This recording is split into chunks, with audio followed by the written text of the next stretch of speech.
Buenos días chicos, soy la profesora Cintia Quiroz. Vamos a continuar con el tema que nos toca ahora, que es el tema de origen de la vida, ¿sí? Ya hemos hecho el repaso del tema de niveles de organización, ahora sí. Ahora en el caso de el origen de la vida. Cuando hablamos del origen de la vida, van a despertarse muchas incógnitas en nosotros, ¿no? Cómo se originó, de dónde fue la primera vez que apareció la vida. Todo esto, lo que es, van a haber teorías, ¿no? Teorías que nos van a tratar de alguna manera de explicar cómo es que se formó los seres vivos y cómo empezaron a poblar el mundo en el que ahora nos encontramos, ¿no? Entonces, cada una de las teorías de cierta manera trata pues de defender, ¿no? Defender lo que es su convicción. Cada una quiere tener la razón, ¿no? De repente tú vas a ver que no, esa no tiene mucho acierto científico, no ha sido comprobada, pero igual cada una de ellas se va a defender, ¿no? Sabemos que también, por ejemplo, no lo he puesto acá, pero tenemos la teoría creacionista, que es teoría que nos habla de Adán y Eva, que está en la Biblia. Entonces, hay muchas personas que comparten que los seres vivos se originaron, el principio de los seres vivos fue ellos, ¿no? Fue Adán y Eva. Entonces ahí tiene que ver mucho Dios, ¿no? Vamos a empezar a ver ahora sí, chicos, las teorías, ¿sí? La primera es la teoría de la generación espontánea, ¿no? La teoría de la generación espontánea pues nos va a tratar de explicar de cierta manera cómo es que se formó la vida para ellos, ¿no? Entonces, en el caso de la teoría de generación espontánea, esta teoría fue planteada por Aristóteles. Ustedes saben que Aristóteles es un filósofo griego, ¿sí? ¿Y qué decía Aristóteles? Pues Aristóteles nos hablaba de que la vida se originaba a partir de la materia inorgánica, ¿sí? A partir de la materia inorgánica, esta iba a combinarse con el aire y este aire nos iba a dar materia orgánica. Esta teoría estuvo vigente por muchos siglos desde la antigüedad, aunque es una hipótesis que jamás pudo probarse científicamente. Muchos creyeron esta teoría mediante la observación directa, pues Aristóteles decía, por ejemplo, que de un charco de lodo bastaba que estuviera en contacto con el medio y este medio iba a permitir de que de ese charco de lodo surgieran sapos y serpientes. Esta teoría, chicos, fue defendida también por Francis Bacon, René Descartes e incluso Isaac Newton, ¿ya? Ellos defendían esta teoría, al igual obviamente que quien la planteó, que fue Aristóteles. Ahora, ¿quién refutó esta teoría? El primero en refutar esta teoría fue Francisco Redí. Este investigador, ¿qué hizo? Ideó un experimento para demostrar que los insectos no se generaban de forma espontánea. Él rechazaba totalmente eso, ¿no? Y para ello puso lo siguiente. Él puso 8 frascos de vidrio, ¿ya? Y en estos 8 frascos de vidrio colocó diferentes tipos de carne. Entonces, ¿qué hizo? Ya tenía los frascos, tenía la carne, inmediatamente los puso a un costado, ¿no? Los que a 4 los dejó totalmente descubiertos, completamente destapados, mientras que a los otros 4 los cubrió con una gasa. Ya, y recuerda que la gasa es medio porosa, entonces permitía que pase el aire, ¿ya? Entonces dejaba pasar el aire, tal como decía Aristóteles, ¿no? Que si había contacto de la materia inorgánica con el aire se formaba vida. Entonces él dejó pasar el aire. ¿Qué pasó? Tras unos días las carnes descubiertas presentaban larvas, mientras que las tapadas no presentaban ningún tipo de larvas. Por lo tanto, el resultado del experimento mostró que es necesario que las moscas coloquen sus huevecitos en la carne para que aparezcan otra de su especie. ¿Ven? Entonces, de esta manera, Redí pudo demostrar que lo que decía Aristóteles no era válido, ¿sí? Entonces, con esto ya se generó la siguiente teoría, ¿sí? Que es la teoría que vamos a ver a continuación, que es la teoría biogénesis, ¿sí? En el caso de la teoría biogénesis, ¿sí? Esta teoría no tiene mucho misterio, aunque es fácil de ver en el caso de los nacimientos de animales. No era tan fácil de comprender en otros ámbitos como en el caso de la putrefacción. Ahorita vamos a ver el experimento que hizo Louis Pasteur. Olvidé decirles, ¿no? Louis Pasteur fue el que planteó la teoría biogénesis, ¿sí?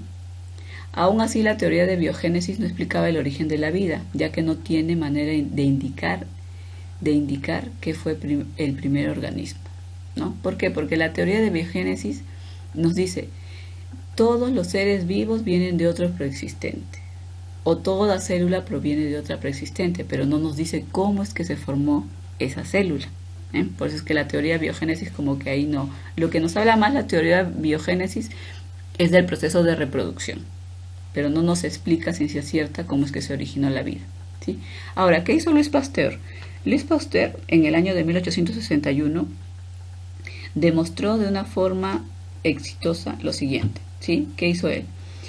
Él hizo un experimento y en ese experimento va a utilizar unos matraces que tienen más o menos la forma del cuello que está acá, que es en cuello de cisne, y en esos matraces él colocó una solución nutritiva, ¿sí? ¿Y qué pasaba? Como tenían el cuello así, como ven en la imagen, esto no permitía el ingreso de microorganismos, ya que estos quedaban retenidos en la curva, como ven ahí, del matraz. Tras el llenado, ¿qué va a pasar con el matraz? Va a ser calentado para eliminar cualquier tipo de microorganismo que estuviera ya presente en la solución. Con eso él ya mataba todo organismo que pudiera haber en él. ¿El resultado cuál va a ser? Va a ser que la solución quedaba inalterada, o sea, no había nada durante semanas. Podía estar semanas y no se iba a formar ningún organismo. Pero si se rompía el cuello del matraz, entonces en pocos días se contaminaba la muestra. Con ello, ¿qué va a pasar? Se va a evidenciar que los microorganismos que crecen en la materia inerte en realidad han sido atraídos por el aire y no van a ser por lo general de manera espontánea, ¿sí? Entonces, él, con este experimento del matraz de cuello de cisne, va a evidenciar que no va a haber formación de organismos mientras tenga esa forma. Ya si se rompe, como les decíamos en el ejemplo, ahí sí puede haber ingreso de microorganismos y sí van a hacer obviamente que el caldo nutritivo que él formó se altere de alguna manera. Pero la teoría biogénesis en realidad no nos habla del origen de la vida, sino nos habla más de la reproducción y del proceso de pasteurización de los organismos. Por eso es que se habla mucho de esto, de Pasteur, en esto de lo que es la pasteurización de los alimentos, ¿sí? Entonces vamos a pasar a la siguiente teoría. Ya va a ser la teoría de panspermia. Sí, en el caso de la teoría de panspermia, vamos a definir acá algo rapidito, ¿sí? Miren, su nombre proviene del griego y se compone de dos vocablos, pan, todo, y esperma, semilla. Fue enunciado por primera vez en 1865 por Hernán Richter y otros estudiosos de la biología. Otros científicos también se encargaron de apoyar, ¿no? Pero el más resaltante de todos es Svan Arrhenius, por eso se dice que el que planteó la teoría de panspermia fue él, ¿sí? Ahora, ¿en qué consiste la teoría de panspermia? ¿Qué nos decía él? Nos decía de que del espacio exterior llegó a la Tierra un meteorito y este meteorito tenía esporas bacterianas. Estas esporas bacterianas lograron adaptarse a nuestra atmósfera, a las circunstancias en que la Tierra se encontraba en ese momento y fueron proliferando y originaron obviamente a otros seres vivos.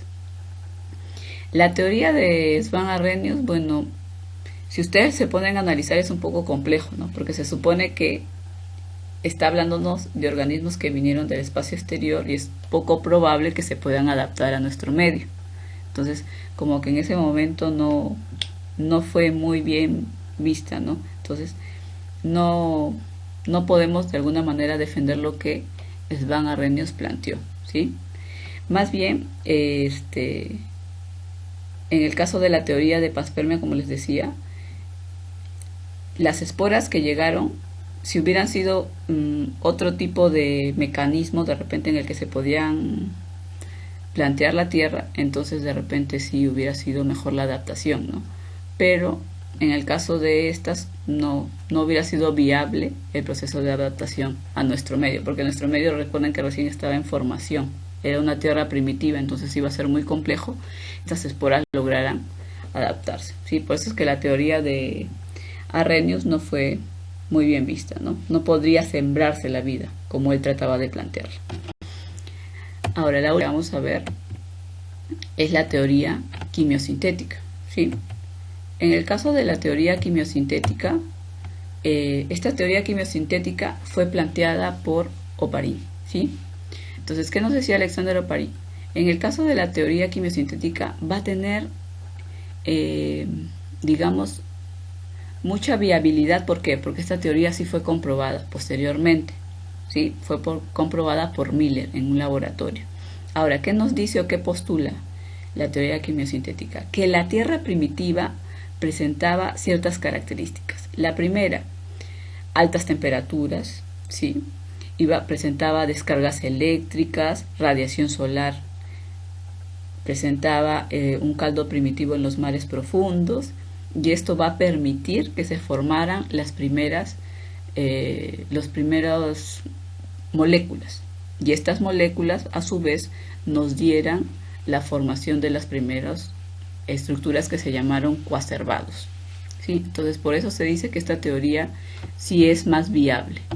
¿Por qué? Porque recuerdan que lo primero que se van a formar, por ejemplo, en esta atmósfera primitiva fueron azufre, vapor de agua y otros gases, ¿no? Entonces, es posible que estos elementos ayudaran y entre ellos se unieran y formasen cadenas químicas mucho más grandes con el tiempo, ¿no? Como por ejemplo aminoácidos, que recuerda que el conjunto de aminoácidos nos iba a dar una proteína, ¿no? Y más tarde estas también pudieran formar, por ejemplo, ácidos nucleicos, que son lo básico para que se hable de vida, ¿no? Entonces, dada la ausencia de la capa de ozono, es posible que tales células pudieran crecer y fueran destruidas sin cesar por la radiación, ¿sí? Entonces, en ese momento la radiación nos jugaba en contra porque podía destruirlas. Pero poco a poco nuestra Tierra se fue acomodando y tales células pudieron evolucionar, ¿no? A sistemas orgánicos obviamente un poco más complejos, lo que les habría de permitir multiplicarse. Y de esta manera ya pues hablamos obviamente de organismos pluricelulares. Por lo tanto, cuando se habla recién de la formación de las primeras células, estas células obviamente que tenían que ser células autótrofas, ¿sí? Células autótrofas para que éstas pudieran obviamente realizar el proceso de fotosíntesis, de esta manera poder alimentarse, ¿no? Entonces ya posteriormente ya podríamos hablar pues de otros organismos vivos, ¿no? Por eso es que esta teoría es la más aceptada, y además porque esta teoría sí fue comprobada en un laboratorio, como les decía, por Miller, y él llegó a la formación de estructuras como los aminoácidos, y por eso es que se dice que esta es la teoría más viable, ¿no? Pero también existen otro tipo de teorías, ¿no? Por ejemplo, hay una hipótesis que nos habla del ARN en lugar del ADN. Entonces, vamos a encontrar un sinnúmero de teorías que nos van a dar pues un montón de pautas, y vamos a nosotros a analizar pues cuál es la más conveniente, ¿no? Aquí les estoy dejando también dos enlaces para que ustedes puedan ver unos videos que también están interesantes y nos hablan sobre el origen de la vida. Bueno, cada uno ya puede de alguna manera, digamos, ver cuál es la teoría a la que más se acerca a lo que tú piensas, ¿no? Porque sabemos que cada uno tiene una manera diferente, pues, ¿no?, de pensar, y puede plantear pues de repente, no, para mí es la creacionista y las demás no. Pero otros de repente pueden decir, para mí solamente es la quimiosintética. Entonces, en esto de las teorías del origen de la vida siempre va a haber mucho debate, ¿sí, chicos? Con esto de acá, el tema 1 y tema 2, ya si ustedes gustan pueden ir trabajando poco a poco su compendio, pues no, del tema 1 y del tema 2 sin ningún problema. Si tienen alguna duda igual me escriben y vamos conversando, ¿sí? Sé que ya les voy a seguir mandando igual material para ir viendo los siguientes temas.